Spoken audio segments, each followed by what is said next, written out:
How can you really learn to speak English confidently? Let me help you speed up the process by telling you in 10 minutes what I learned in 20 years. Hello, it's Alex from Effortless English School, and I'm here to help you become a more confident English speaker. Now then, I've spent over 20 years learning languages like French, Chinese, and Spanish, and I feel like I'm a confident speaker of those languages. But what most people don't know is that I also tried to learn Italian, Malay, and Japanese, and I was much less successful with those. Why was I successful with some and not with others? What worked and what didn't? And most importantly, how can I help you become a more confident speaker of English? In this video, I'm going to tell you 5 things that work, and that will help you learn English more effectively. These tips are based on linguistic research and on my personal experience. So it's a mix of science and real-life stories. I'll tell you 5 things that work, and their opposites that don't work. All of this will help you become a more confident speaker of English. Ready? Let's dive in. 1. Focus. Put your blinders on. To effectively learn English and become confident, you must be focused. In English, we say, put the blinkers on or have your blinkers on. If you've ever watched horse racing, you'll notice that horses wear these things on their eyes, so they can't see to the sides. These are blinkers. To put your blinkers on means to be very focused and only look at one thing, because otherwise you'll get distracted and you won't study consistently. Let me tell you about my experience in Italy. Did you know I actually lived in Italy and taught English to the Italian police? I was working for the Polizia Italiana as their English teacher. There are some wild stories from that time. Maybe I'll save those for another day. The point is, I was in Italy for 2 months. During that time, I picked up a little Italian, just enough to get by in cafes, shops, and restaurants. And when I got home, for about a week or 2, I continued practicing. But then, I got busy. I didn't have time. Or rather, I said I didn't have time. But here's the big lesson I learned. Never say I don't have time, because what that really means is I choose not to do this. That's the truth. Because you do have time. If you don't do your English study during that hour, you'll just do something else. You're not going to stop breathing for an hour, right? You'll do something. You choose not to study English. So, be clear about this. Be focused. Make it a priority. Say to yourself, I choose to do this or I choose not to do this. It's always your choice. 2. Be persistent. Keep going no matter what. What a lovely word. Persistent. Persistent means to continue or to keep going no matter what. I often tell my students, learning English is not a sprint. It's not a 100-meter dash. It's a marathon. You need to keep going, be persistent. But if you spend a lot of time on social media, you'll often hear influencers saying things like, get fluent in 3 months. Learn English with these 5 magic words in 10 minutes. Well, the thing is, on social media, we always have one eye on education and one eye on the views. There's always a balance. So many influencers will try to convince you that English is easy, that you can become fluent in just a few weeks. But it's not true. Let's look at what real education experts say. If you go to the Cambridge English website, they explain that moving from one level to the next, like from B1 to B2, takes around 200 hours of guided study. And the higher your level, the more time it takes.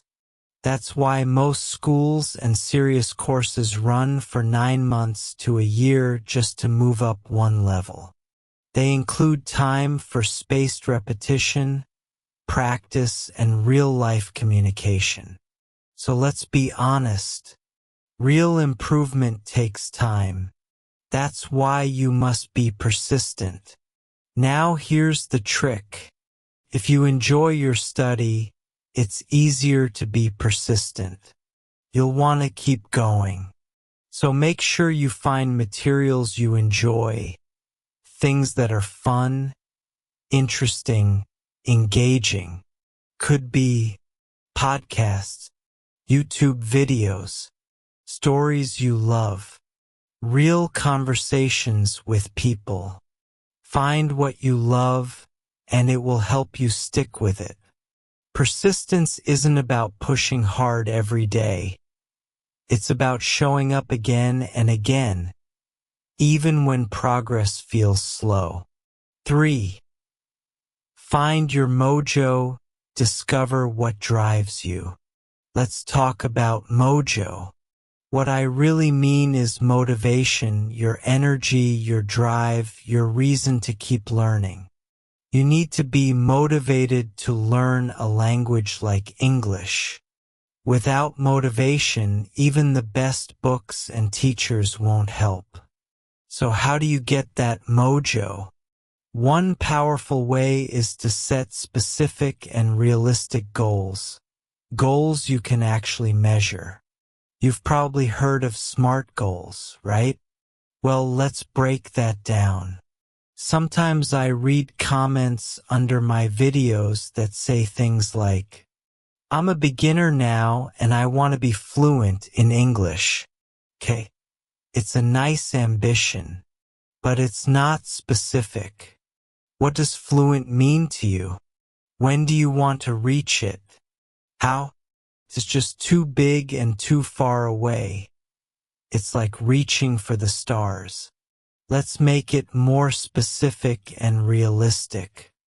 A better goal would be, I'm a beginner now, and I want to be able to speak and communicate my ideas on common topics within 6 months.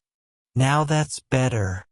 You can even list which topics: family, food, travel, daily routine. Then a teacher, or even your study plan, can help you move from A2 to B1 in 6 months. That's realistic. That's measurable. That's motivating. But here's the truth. Motivation doesn't last forever. It's like a pet. If you don't feed it, it gets weak, lazy, and eventually it disappears. So you've got to feed your motivation regularly. How? Start by reminding yourself of why you're doing this. Ask, why am I learning English?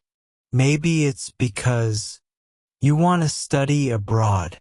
You want to get a better job. You want to live or travel overseas. You want to help your family have a better life. Your real goal isn't just IELTS or TOEFL, that's a tool. Your real goal is the life that English can help you create. So in the difficult moments when you feel tired or unmotivated, go back to your why. Here's another tip that helped me personally. When I was learning Spanish, I lived in Spain for a long time. After 1 year, I decided to join a class. My roommate said, "Why? You're living in Madrid. Just go outside and talk to people." And I said, "Yeah, I do, but I always say the same things. I want to grow." When I joined the class, it was a game changer. It was my level and it pushed me forward. I learned more vocabulary and grammar. I made new friends. I met people who were also learning just like me. And when my motivation was low, we could cheer each other up. We supported each other. It made a huge difference. Even though I was in Spain, joining a class was the best decision I made. Last tip: reward yourself when you make progress. Finished one full month of study? Learn to talk about a new topic? Great. Reward yourself. Go see a movie. Buy a small gift. Celebrate in a way that feels good. You're feeding your motivation, and that's what will keep you going. 4. Big goal, small steps, the secret to staying on track. This next idea is closely connected to motivation. Having a big goal is awesome. It gives you direction.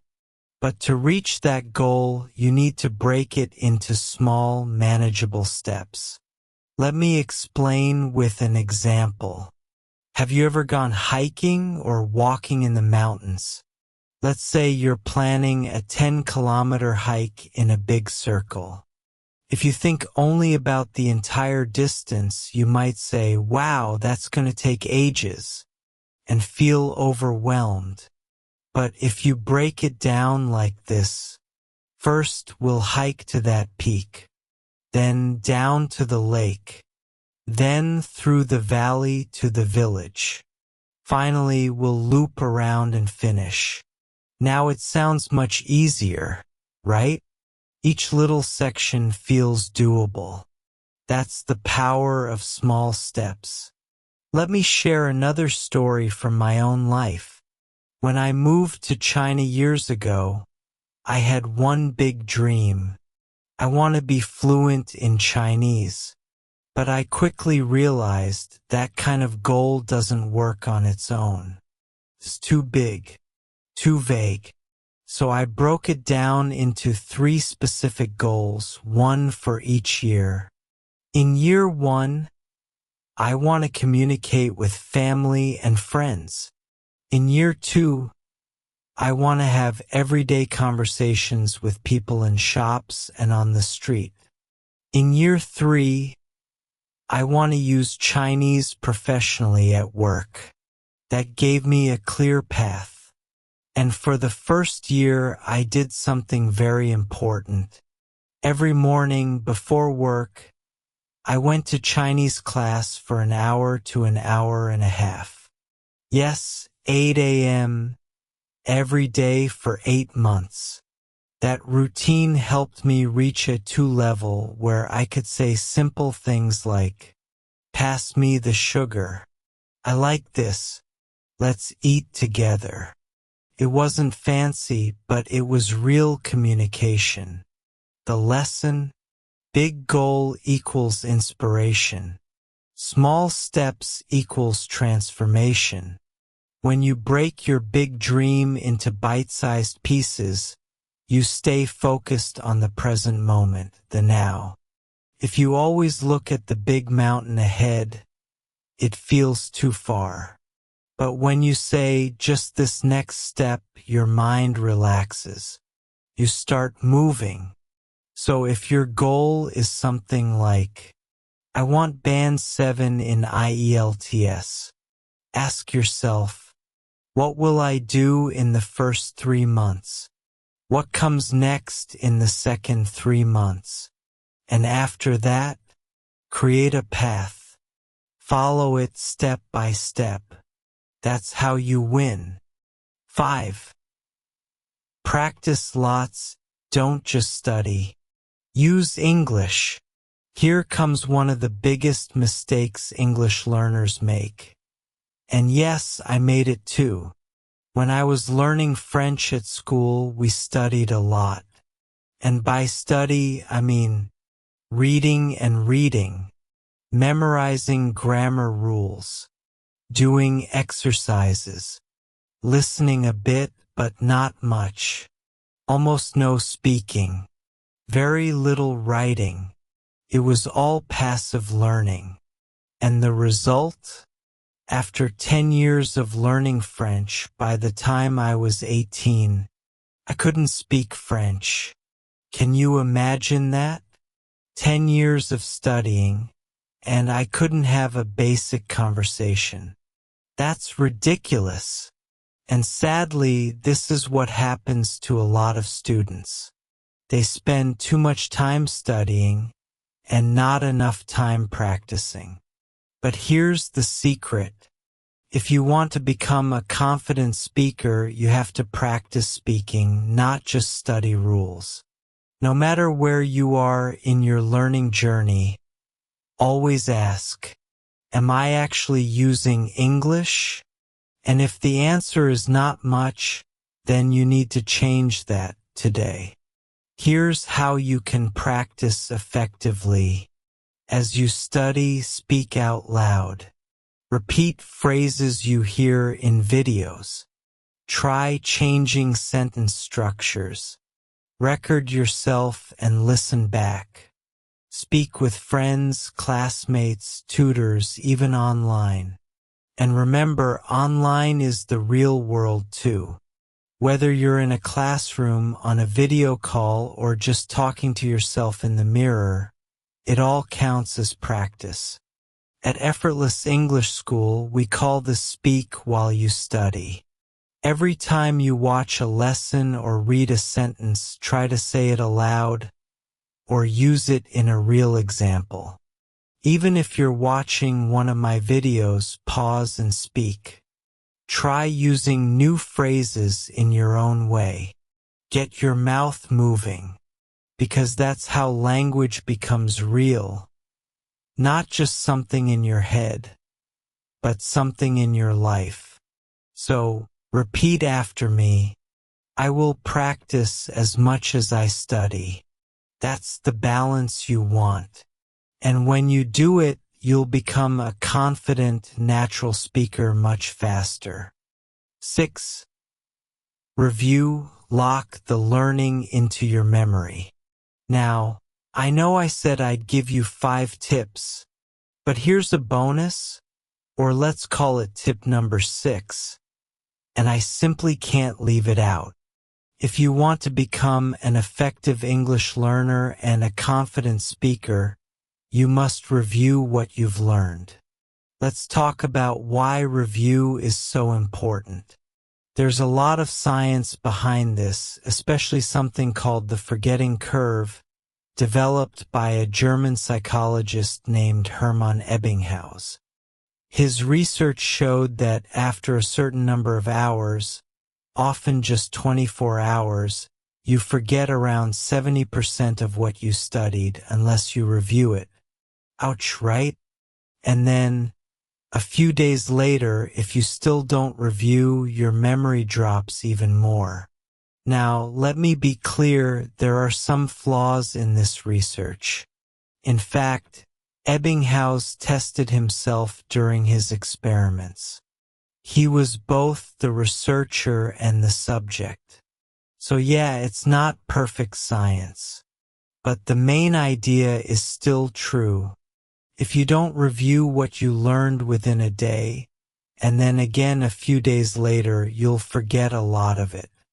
That's why spaced repetition is so powerful.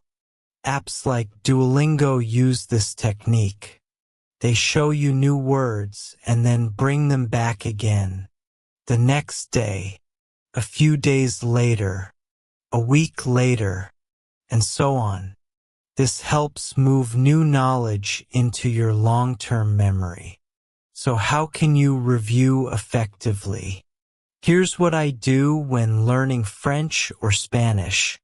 Right after class, I spend 10 to 15 minutes reviewing my notes. A day or two later, I don't look at the notes again, but I listen to or watch something on the same topic. For example, if I studied vocabulary about the weather, I'll go watch a weather report, or read a short article, or talk to someone about the weather. This is called recycling language, and it's powerful. You're reviewing, but in a new way with fresh input. Keeps the learning alive and makes it more natural. And of course, I have to say this again. Don't say, I don't have time. Say, I choose not to do it. Or, I choose to do it. The choice is always in your hands. Make the time to review just a few minutes a day, and your progress will be so much stronger. So, there you have it. 6 powerful tips to help you speak English confidently and effectively. Let's recap. Focus, be intentional. Choose to study. Be persistent, stick with it. No shortcuts. Find your mojo. Know your why and set goals you can reach. Big goal, small steps. Break your journey into small wins. Practice lots, speak while you study. Don't just read. Review, reinforce what you learn so it sticks. At Effortless English School, these are the exact ideas we build our courses around. They're based on research and real-life experience, including my own language journey. In fact, my effortless speaking system was designed around these 6 principles. If you want to learn more about it, check out the link below this video. Thank you so much for joining me today. If you enjoyed this lesson, you know what to do. Like, subscribe, and share with someone who's learning English just like you. Until next time. Stay focused, stay persistent, stay motivated, and never stop practicing. Take care, my friend. Bye-bye.